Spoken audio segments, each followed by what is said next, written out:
Hey there, internets. So, Washington State did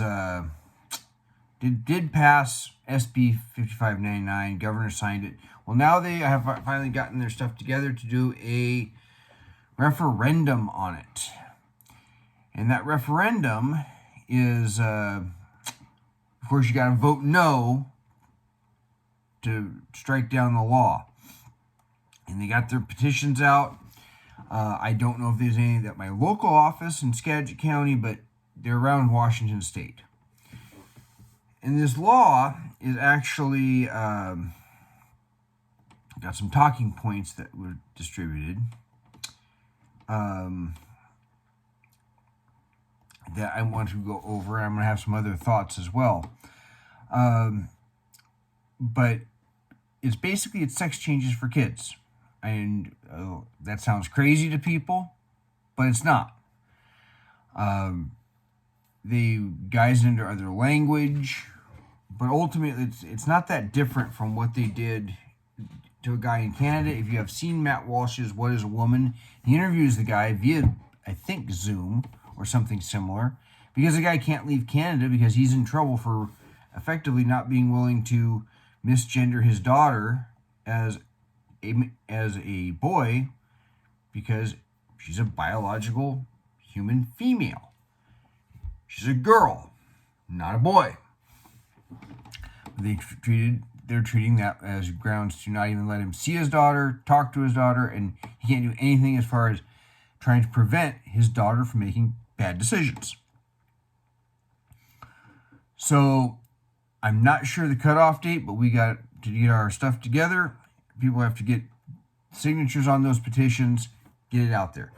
Now, a woman by the name of Dawn Land, who's the author of the referendum, wrote some talking points up, and I've got some thoughts in addition to these, but some of the big talking points if you're looking to get signatures or even encourage people to vote this thing down. And referendums are confusing to people.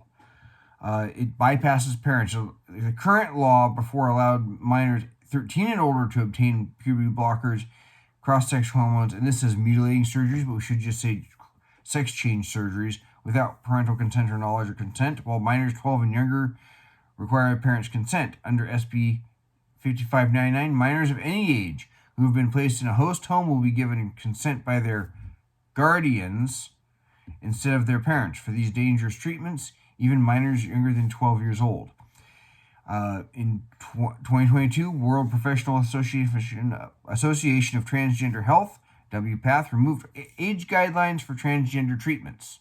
But currently, children as young as 8 have been no spooky. You are not allowed on the desk. You know better. Cats. Currently, children as young as 8 have been put on puberty blockers and cross-sex hormones, and girls as young as 12 have received mastectomies. And that's not crap. It has actually happened in other states. In some states, they've banned it. Boston Children's Hospital was had it on their own website, and libs of TikTok did what they do. Here's screenshots from their website. Here's videos from their website. And people tried to accuse libs of TikTok of lying about what they do or what they were doing. My own thoughts on this particular area of the talking points. If you're talking to somebody that maybe is a little more pro-LGBTQ, express to them that they probably want to be a part of their child's decision on that. Make sure that maybe their child has their head screwed on straight, and that parents do love their kids, even if they don't agree with their kids' decisions. You might also, I would use the word sex change surgeries, not mutilating surgeries, even though it is mutilation. Call it something like sex change is for kids. People get across what you're talking about, and you can say, do you think that's okay? And when if they say, try and say yes, ask them, do you think tattoos should be allowed for children? Do you think they should be allowed to get piercings? Because right now under Washington state law, Even with a parent's permission, you cannot legally get a tattoo if you're under 18.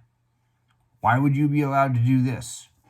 Because this can be so life-changing. You could be left unable to have kids as a teenager, and as we all know, teenagers do dumb things.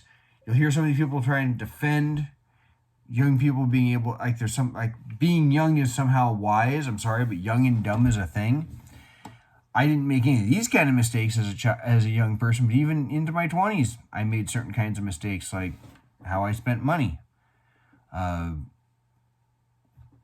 decisions on what I did for my education. When I was 5 years old, I wanted to be a blueberry farmer because I liked blueberries. Letting a 5-year-old decide that they want to be a gender other than what they were born is completely unreasonable. SB5599 equates not using preferred pronouns to child abuse. It makes seeking gender-affirming care, in quotation marks, a compelling reason to keep a minor child's location a secret from his or her parents, not being sufficiently supportive of a child's gender identity, including not using a child's preferred pronouns, would be considered the same as abuse or neglect. Again, since when is a child old enough to be deciding that they are something other than what they were born as? There is no requirement for due process. All they have to express a belief that his or her parents won't be supportive, and that child can be placed in a host home, their location never disclosed to their parents. A state agency will be given the authority to make the referrals for appropriate behavioral health services, and parents will be removed from the decision-making process for their own minor child. Word of advice, if we don't get this overturned, if you don't flee the state, which at what point do you flee your home? I haven't been ready to go to that point. Keep your kids out of the public schools. Public schools are crap anyway, and they're pushing this kind of garbage. But also, if your child starts to get sucked into it,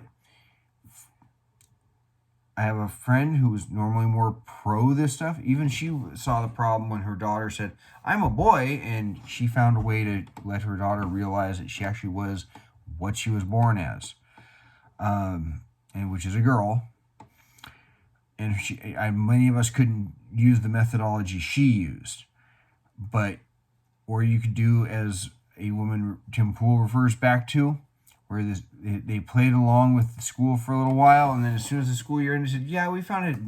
We're taking a job in another state. Thank you for everything you're doing." And they quietly left, acting like everything was fine. Within a year, their daughter was acting like their daughter instead of a boy. That's another way around it. But I would stay out of the public schools, because that's where this is a lot of this, and monitor the internet. And that doesn't mean you have to go, Duggar's crazy. I've been watching the docuseries. I have my criticisms of the docuseries. I've been taking notes for another video because it is in the news, but that's another discussion. Point is a lot of this is getting pushed online. It is getting pushed in the schools. And then lastly, it says, yes, SB 5599 does include gender surgeries for minors. SB 55 allows a minor to have life-altering treatments and surgeries without the knowledge and consent of their parents. Gender-confused minors will be housed in a location undisclosed to their parents, given access to binders and tuckers, which at least that's reversible, but as well as puberty blockers and cross-sex hormones. Puberty blockers are intended for precocious puberty. A child goes into puberty way too early, like 4, 5, 6 years old. Instead of, if they go into started at 10, the doctor's less worried. That's one of those things that's what they're for. They're not for treating puberty like a disease. Cross-sex hormones aren't supposed to happen anyway, especially when you're growing up. And they're gender-affirming surgeries. SB 55 makes available minors that are defined in RCW 7409.675. And what they did with what they're calling gender-affirming and protected health care services in these bills, because 5599 just was protected health care services, allowing for it where they don't have to tell you and they can take your child from you. They use a different bill to define what all that was. These include facial feminization surgeries, facial gender-affirming treatments such as tracheal shaves, hair electrolysis, and care such as mastectomies, breast reduction, breast implants, or any combination of gender-affirming procedure, which could include alteration, chopping your son's junk off and turning it into something it's not, or trying to create a facsimile of a woman's parts, or your daughter getting a chunk of her skin taken off of her arm and them trying to create a artificial member. That's the stuff they do, and Matt Walsh talks about it in his documentary. So this is what now into the referendum stage. Texas finally banned this stuff, so they're the 20th state. We keep on this, but think about how you present this to people.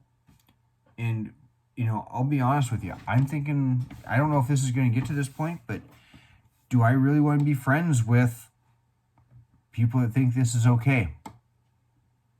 Is this going to be one of those where I say, you know what? I'll unfriend you because you think it's okay to abuse children this way. And do I take it to the point of cutting off contact with relatives? I don't know. It would hurt, but would my own kids be safe? Because this is the state trying to interfere in the parent-child relationship. That by itself is reason to oppose this law. The reason for it is even worse, which would be a reason by itself as well. So that's what I got for you. Not too long tonight. I actually re-recorded to make it shorter and better wording, but that's what's going on here in Washington. We have one more chance to stop this, just simply by at least cutting it down to your parents having to sign off. But even with the current law, it allows too much of a child being able to do it. If you wouldn't let the kid get a tattoo, why would you let them do this? It's that simple a question. I highly doubt they would say, oh yeah, I think that a 14-year-old should be allowed to get a tattoo across some part of their body where it's visible and could be offensive. So until then, like, share, subscribe on this video. Let's get the word out.